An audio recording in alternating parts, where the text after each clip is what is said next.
My entire life's been spent only in one industry, which is this one. But I've been in it now for about 15 years, and I've seen a lot of people make a lot of things. I've seen a lot of people fail a lot of things. And my point of view on this, or my observation, is that the doers are the major thinkers. The people that really create the things that change this industry are both the thinker-doer in one person. And if we really go back and we examine, did Leonardo have a guy off to the side that was thinking 5 years out in the future what he would paint or the technology he would use to paint it? Of course not. Leonardo was the artist, but he also mixed all his own paints. He also was a fairly good chemist, knew about pigments, knew about human anatomy, and combining all of those skills together, the art and the science, the thinking and the doing, was what resulted in the exceptional result. And there is no difference in our industry. The people that have really made the contributions have been the thinkers and the doers. A lot of people, of course, it's very easy to take credit for the thinking.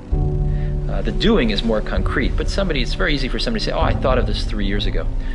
But usually when you dig a little deeper, you find that the people that really did it were also the people that really worked through the hard intellectual problems as well.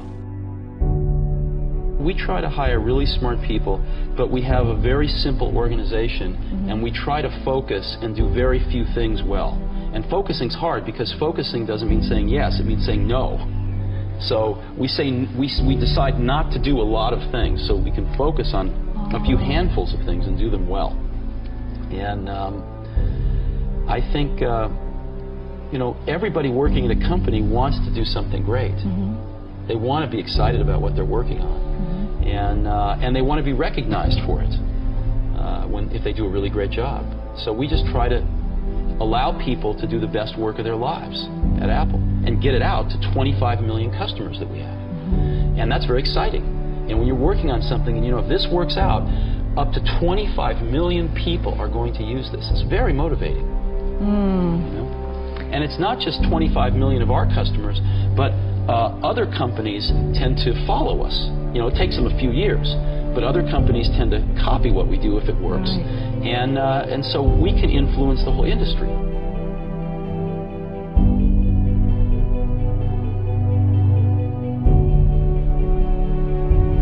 When I was a young kid, there was a widowed man that lived up the street. And he was in his 80s. He's a little scary looking. And I got to know him a little bit. I think he might have paid me to mow his lawn or something. And one day he said, come on into my garage, I want to show you something. And he pulled out this dusty old rock tumbler. And it was a motor and a coffee can and a little band between them. And he said, come on with me. We went out to the back and we got just some rocks, some regular old ugly rocks. And we put them in the can with a little bit of liquid and a little bit of grit powder. And we closed the can up and he turned this motor on. He said, come back tomorrow. And his can was making a racket as the stones went around. And I came back the next day and we opened the can and we took out these amazingly beautiful polished rocks. The same common stones that had gone in through rubbing against each other like this, creating a little bit of friction, creating a little bit of noise, had come out these beautiful polished rocks. And that's always been in my mind my metaphor for a team working really hard on something they're passionate about is that it's through the team, through that group of incredibly talented people bumping up against each other, having arguments, having fights sometimes, making some noise, and working together, they polish each other.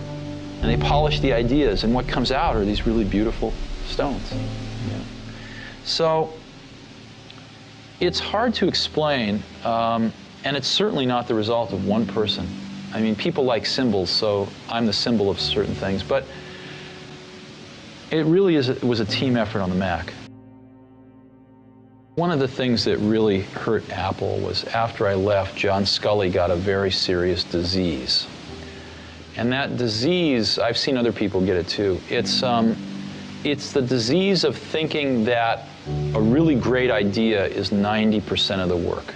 And that if you just tell all these other people, you know, here's this great idea, then of course they can go off and make it happen.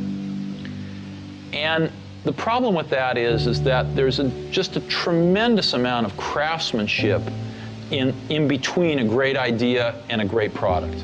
And as you evolve that great idea, it changes and grows. It never comes out like it starts, because you learn a lot more as you get into the subtleties of it. And you also find there's tremendous trade-offs that you have to make. I mean, you know, there are just certain things you can't make electrons do. There are certain things you can't make plastic do or glass do. And as you get into, or factories do, or robots do. And as you get into all these things, designing a product is keeping 5,000 things in your brain, these concepts, and fitting them all together in kind of continuing to push to fit them together in new and different ways to get what you want. And every day you discover something new that is a new problem or a new opportunity to fit these things together a little differently.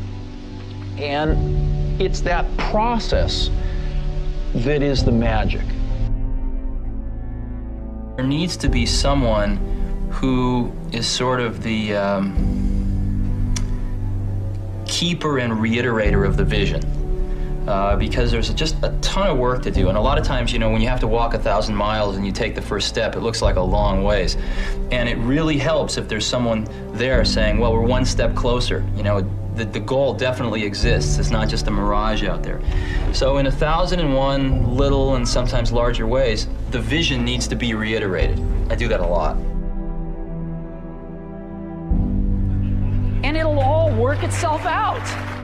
A lot of people come to me and they say, well, I want to be an entrepreneur. And I go, oh, that's great. What's your idea? And they go, well, I don't have one yet. And I say, well, I think you should go get a job as a busboy or something until you find something you're really passionate about, because it's a lot of work. And I'm convinced that about half of what separates the successful entrepreneurs from the non-successful ones is pure perseverance. It is so hard. You pour so much of your life into this thing. There are such rough moments in time that most people give up. I don't blame them. I mean, it's really tough, and it consumes your life. I mean, if you've got a family and you're in the early days of a company, I can't imagine how one could do it. I'm sure it's been done, but it's rough. I mean, because it's pretty much an 18-hour-a-day job, 7 days a week for a while. So, unless you have a lot of passion about this, you're going to not survive. You're going to give it up. So you got to have an idea. Or a problem or a wrong that you want to right that you're passionate about. Otherwise, you're not going to have the perseverance to stick it through.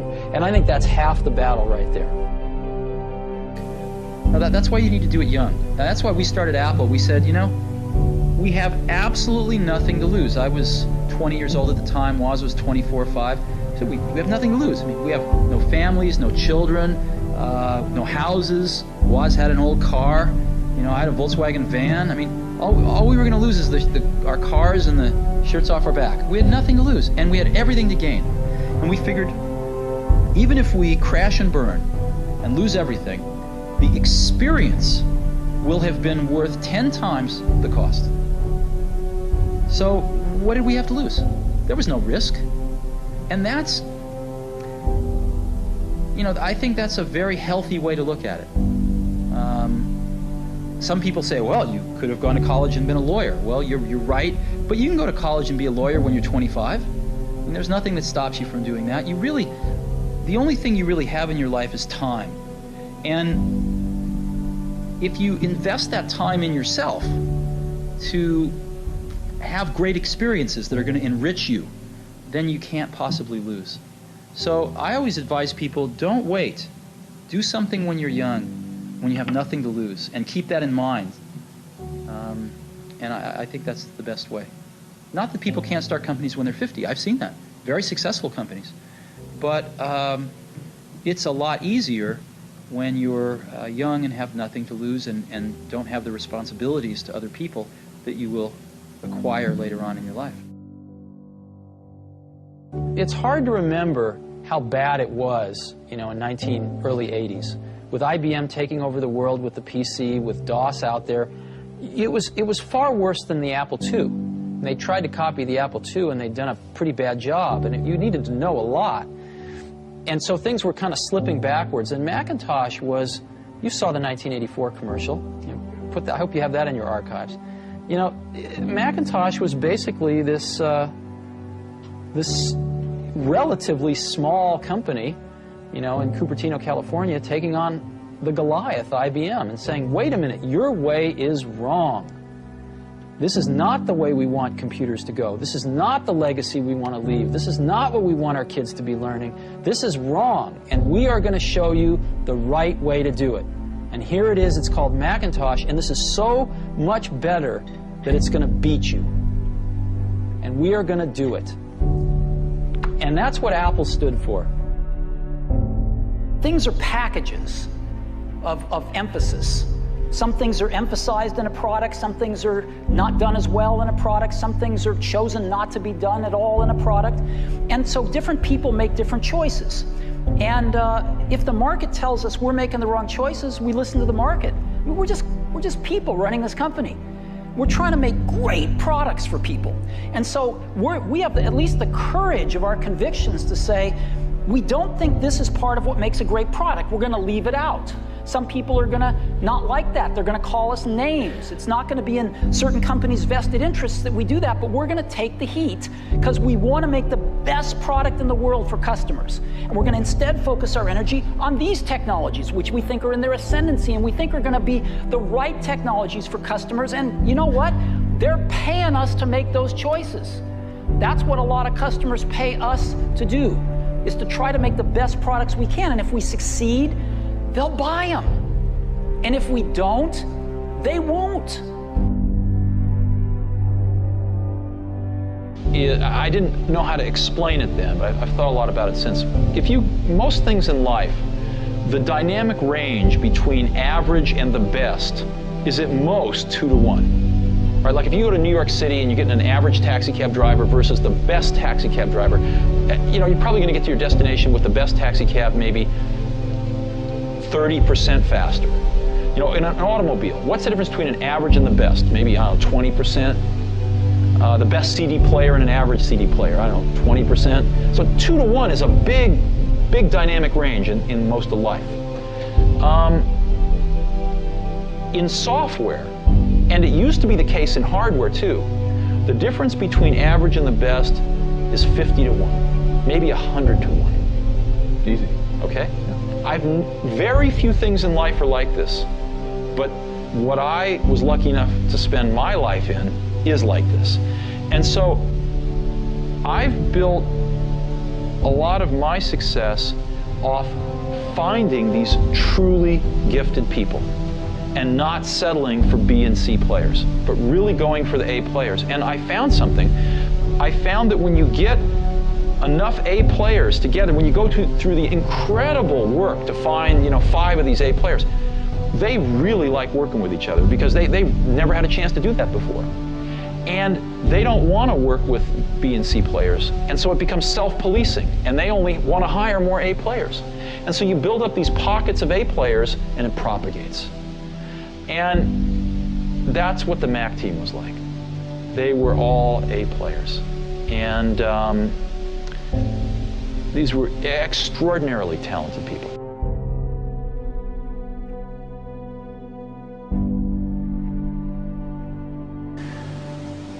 When we were building our Apple I's in the garage, we knew exactly what they cost. When we got into a factory in the Apple II days, the accounting had this notion of a standard cost, where you'd kind of set a standard cost, and then at the end of a quarter, you'd adjust it with a variance. And I kept asking, well, why do we do this? And the answer was, well, that's just the way it's done. And after about 6 months of digging into this, what I realized was the reason you do it is because you don't really have good enough controls to know how much it costs. So you guess, and then you fix your guess at the end of the quarter.